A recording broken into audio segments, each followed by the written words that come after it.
നമസ്കാരം സുഹൃത്തുക്കളെ, മറ്റൊരു ഓണം കൂടി നമ്മുടെ പടിവാതിക്കൽ എത്തി നിൽക്കുകയാണ്. ചിങ്ങമാസം പിറക്കുന്നതോടുകൂടി മലയാളികളുടെ മനസ്സിൽ ആഘോഷത്തിൻ്റെ പൂവിളികളാണ്. എന്നാൽ സന്തോഷത്തോടൊപ്പം തന്നെ ഓരോ സാധാരണക്കാരൻ്റെയും കുടുംബ ബജറ്റിനെ ആശങ്കപ്പെടുത്തുന്ന ഒരു കാര്യമുണ്ട്. അതാണ് ഓണക്കാലത്തെ വിലക്കയറ്റം. സാധാരണക്കാരെ സംബന്ധിച്ച് ഓണം എന്ന് പറയുന്നത് സന്തോഷത്തോടൊപ്പം ഒരു വലിയ സാമ്പത്തിക ബാധ്യത കൂടിയാണ്. അരി, വെളിച്ചെണ്ണ, പച്ചക്കറികൾ, പയർവർഗ്ഗങ്ങൾ, തുണിത്തരങ്ങൾ തുടങ്ങിയ എല്ലാത്തിനും ഒരേ സമയം പണം കൊടുക്കേണ്ടി വരുന്ന ഒരു കാലം. ഈ സമയത്ത് പൊതുവിപണികളിൽ സാധനങ്ങൾക്ക് വില കൂടിയാൽ അത് നമ്മളുടെ കുടുംബ ബജറ്റിനെ വലിയ രീതിയിൽ ബാധിക്കും. എന്നാൽ ഈ ഓണക്കാലത്ത് പൊതുവിപണിയിലെ അവസ്ഥ എന്താണ്? സർക്കാരിൻ്റെ സപ്ലൈകോ, മാവേലി സ്റ്റോറുകൾ വഴി നമുക്ക് എന്തൊക്കെ സാധനങ്ങളാണ് ലഭിക്കുക? സൗജന്യ ഓണക്കിറ്റ് ആർക്കൊക്കെയാണ് ലഭിക്കുന്നത്?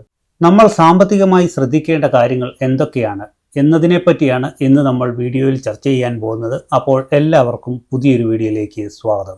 ആദ്യമായി നമുക്ക് പൊതുവിപണിയിലെ നിലവിലെ കാര്യങ്ങൾ പരിശോധിക്കാം. സാധാരണ ദിവസങ്ങളിലെ വിലയല്ല ഓണം അടുക്കുമ്പോൾ കടകളിൽ കാണാറുള്ളത്.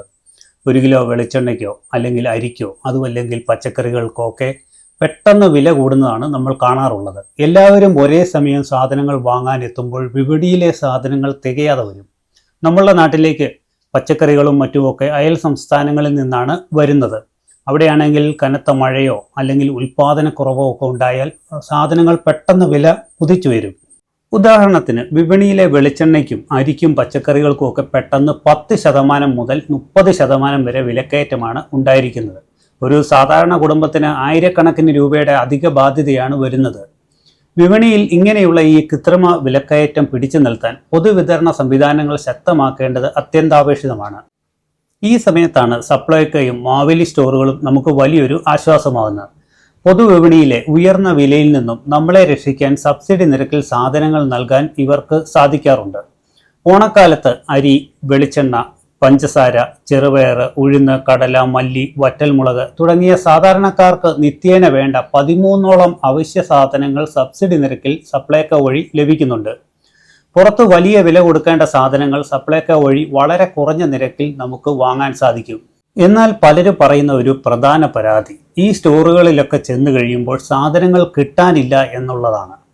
അതുകൊണ്ട് നിങ്ങളുടെ അടുത്തുള്ള സപ്ലൈകോയിലോ മാവേലി സ്റ്റോറുകളിലോ സാധനങ്ങൾ ലഭ്യമാണോ എന്ന് മുൻകൂട്ടി അന്വേഷിച്ചു പോകുന്നതാണ് നല്ലത്. ഓണത്തിനോടനുബന്ധിച്ച് പ്രത്യേക ഓണച്ചന്തകളും സപ്ലൈകോയുടെ നേതൃത്വത്തിൽ തുടങ്ങാറുണ്ട്. അവിടെ നിന്നും വലിയ ക്യൂ നിൽക്കാതെ സാധനങ്ങൾ വാങ്ങാൻ നമ്മൾ മുൻകൂട്ടി പ്ലാൻ ചെയ്യണം. അടുത്തതായി എല്ലാവരും ആകാംക്ഷയോടെ കാത്തിരുന്ന ഒന്നാണ് റേഷൻ കടകൾ വഴിയുള്ള ആനുകൂല്യങ്ങൾ. സൗജന്യ ഓണക്കിറ്റ് ഓണക്കാലത്ത് മുൻഗണനാ വിഭാഗത്തിൽപ്പെട്ട കുടുംബങ്ങൾക്കാണ് ആദ്യം ആനുകൂല്യങ്ങൾ ലഭിക്കാറുള്ളത്. ഇതോടൊപ്പം അനാഥാലയങ്ങൾ, വൃദ്ധസദനങ്ങൾ, മറ്റ് അഗതി മന്ദിരങ്ങൾ എന്നിവയിലുള്ളവർക്കും പ്രത്യേക ആനുകൂല്യങ്ങൾ ലഭിക്കാറുണ്ട്.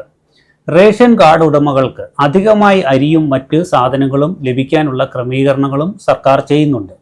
സൗജന്യ ഓണക്കിറ്റിൻ്റെ കാര്യമെടുത്താൽ അത് ആർക്കൊക്കെ ലഭിക്കും, അതിൽ എന്തൊക്കെ സാധനങ്ങൾ ഉണ്ടാവും എന്നതിനെക്കുറിച്ച് സർക്കാരിൻ്റെ ഔദ്യോഗിക പ്രഖ്യാപനങ്ങൾ കൃത്യമായി ശ്രദ്ധിക്കേണ്ടതുണ്ട്. തുണിസഞ്ചി, വെളിച്ചെണ്ണ, പായസക്കൂട്ട്, സേമിയ, കശുവണ്ടി, ഏലയ്ക്ക, വിവിധ തരം പയർവർഗ്ഗങ്ങൾ തുടങ്ങിയ ഓണസദ്യയ്ക്ക് ആവശ്യമായ സാധനങ്ങളാണ് സാധാരണയായി കിറ്റിൽ ഉണ്ടാകാറുള്ളത്. നിങ്ങൾ റേഷൻ കടയിൽ പോകുമ്പോൾ കാർഡിന് ലഭിക്കേണ്ട സാധനങ്ങൾ ചോദിച്ചു വാങ്ങാൻ ശ്രദ്ധിക്കുക. വിലക്കയറ്റം പിടിച്ചു നിർത്താൻ സർക്കാർ നടത്തുന്ന മറ്റ് ഇടപെടലുകൾ എന്തൊക്കെയാണെന്ന് നമുക്ക് നോക്കാം. ഓണക്കാലത്ത് ജനങ്ങൾക്ക് കുറഞ്ഞ നിരക്കിൽ സാധനങ്ങൾ എത്തിക്കാൻ ഓണച്ചന്തകൾ സ്ഥാപിക്കാറുണ്ട്. സപ്ലൈകോ ചന്തകൾക്ക് പുറമെ ഹോർട്ടികോർപ്പിന്റെ നേതൃത്വത്തിൽ വിഷരഹിതമായ പച്ചക്കറികൾ കുറഞ്ഞ വിലയ്ക്ക് നൽകുന്ന ചന്തകളും ആരംഭിക്കും. ഇതിലൂടെ ഇടനിലക്കാരുടെ ചൂഷണം ഒഴിവാക്കാൻ സാധിക്കുന്നു. അതുപോലെ തന്നെ കുടുംബശ്രീയുടെ നേതൃത്വത്തിൽ ഗ്രാമപഞ്ചായത്തുകളിലും പ്രത്യേക ഓണച്ചന്തകൾ വരാറുണ്ട്. നാട്ടിലെ കർഷകർ ഉൽപ്പാദിപ്പിക്കുന്ന നാടൻ പച്ചക്കറികളും പൂക്കളും പലഹാരങ്ങളുമെല്ലാം ന്യായമായ വിലയിൽ കുടുംബശ്രീ മേളകളിലൂടെ നമുക്ക് വാങ്ങാൻ സാധിക്കും. ഇത്തരം സർക്കാരിൻ്റെയും തദ്ദേശീയ കൂട്ടായ്മകളുടെയും പ്ലാറ്റ്ഫോമുകൾ പരമാവധി ഉപയോഗപ്പെടുത്തുവാൻ പൊതുവിപണിയിലെ വലിയ വിലക്കയറ്റത്തിൽ നിന്നും നമ്മളെ പോക്കറ്റ് കാലിയാക്കാതെ സംരക്ഷിക്കും. ഓണച്ചെലവുകൾ കാരണം കടക്കണിയിലാകാതിരിക്കാൻ സാധാരണക്കാരായ നമ്മൾ എന്ത് ചെയ്യണം? ചില പ്രായോഗിക നിർദ്ദേശങ്ങൾ പറഞ്ഞു തരാം. ആദ്യമായി പർച്ചേസുകൾ അവസാന നിമിഷത്തേക്ക് മാറ്റിവെക്കാതിരിക്കുക എന്നുള്ളതാണ്. ഉത്രാടപ്പാച്ചിലിന് വിപണിയിൽ എത്തുമ്പോൾ സാധനങ്ങൾക്ക് വലിയ വില കൊടുക്കേണ്ടി വരും. അതുപോലെ തന്നെ വലിയ തിരക്കുമായിരിക്കും. കേടുവരാത്ത ധാന്യങ്ങളും വെളിച്ചെണ്ണയുമൊക്കെ സപ്ലൈകോയിൽ നിന്ന് മുൻകൂട്ടി വാങ്ങി വയ്ക്കാവുന്നതാണ്. രണ്ടാമതായി, വീട്ടിലെ ചെറിയ കൃഷികൾ പ്രയോജനപ്പെടുത്തുക. നിങ്ങളുടെ പറമ്പിലുള്ള ചേനയോ ചേമ്പോ പപ്പായയോ പച്ചക്കറികളോ ഒക്കെ സദ്യക്കായി ഉപയോഗിക്കാം. ഇത് സാമ്പത്തിക ലാഭത്തിനോടൊപ്പം വിഷരഹിതമായ ഭക്ഷണം നൽകുകയും ചെയ്യും. മൂന്നാമതായി, കയ്യിലുള്ള പണം നോക്കി വ്യക്തമായ ഒരു ബഡ്ജറ്റ് ഉണ്ടാക്കുക. ഓണത്തിന് എത്ര രൂപ ചെലവാക്കണമെന്ന് മുൻകൂട്ടി തീരുമാനിച്ച് അതിൽ കൂടുതൽ ചെലവാക്കാതിരിക്കുവാൻ ശ്രദ്ധിക്കുക. ആവശ്യമില്ലാത്ത കാര്യങ്ങൾക്ക് പണം ചെലവാക്കാതിരിക്കുകയും വേണം. ചുരുക്കത്തിൽ, ഓണക്കാലത്ത് വിപണിയിൽ വിലക്കയറ്റം ഉണ്ടാകുമെങ്കിലും സർക്കാരിൻ്റെ സപ്ലൈകോ, മാവേലി സ്റ്റോറുകൾ, ഹോർട്ടികോർപ്പിൻ്റെ കുടുംബശ്രീ ചന്തകൾ എന്നിവ ശരിയായ രീതിയിൽ പ്രയോജനപ്പെടുത്തിയാൽ ഒരു പരിധിവരെ നമുക്ക് സാമ്പത്തിക ഭാരം കുറയ്ക്കുവാൻ സാധിക്കും. നിങ്ങളുടെ പ്രദേശത്തെ സപ്ലൈകോ സ്റ്റോറുകളിൽ നിലവിൽ സാധനങ്ങൾ ലഭ്യമാണോ? അവിടെ തിരക്ക് അനുഭവപ്പെടുന്നുണ്ടോ? നിങ്ങളുടെ അനുഭവങ്ങളും അഭിപ്രായങ്ങളും താഴെ കമൻ്റായി രേഖപ്പെടുത്തുക. അപ്പോൾ ഈ ഒരു വീഡിയോ നിങ്ങൾക്ക് ഉപകാരപ്പെട്ടുവെങ്കിൽ ലൈക്ക് ചെയ്യുക. അതുപോലെ തന്നെ നിങ്ങളുടെ കൂട്ടുകാരിലേക്കും ബന്ധുക്കളിലേക്കും ഷെയർ ചെയ്യുക. ചാനൽ ഇതുവരെ സബ്സ്ക്രൈബ് ചെയ്യാത്തവരുണ്ടെങ്കിൽ സബ്സ്ക്രൈബ് ചെയ്യുക. അപ്പോൾ വീണ്ടും നല്ലൊരു വീഡിയോ ആയിട്ട് വീണ്ടും വരുന്നത് വരേക്കും. ബൈ.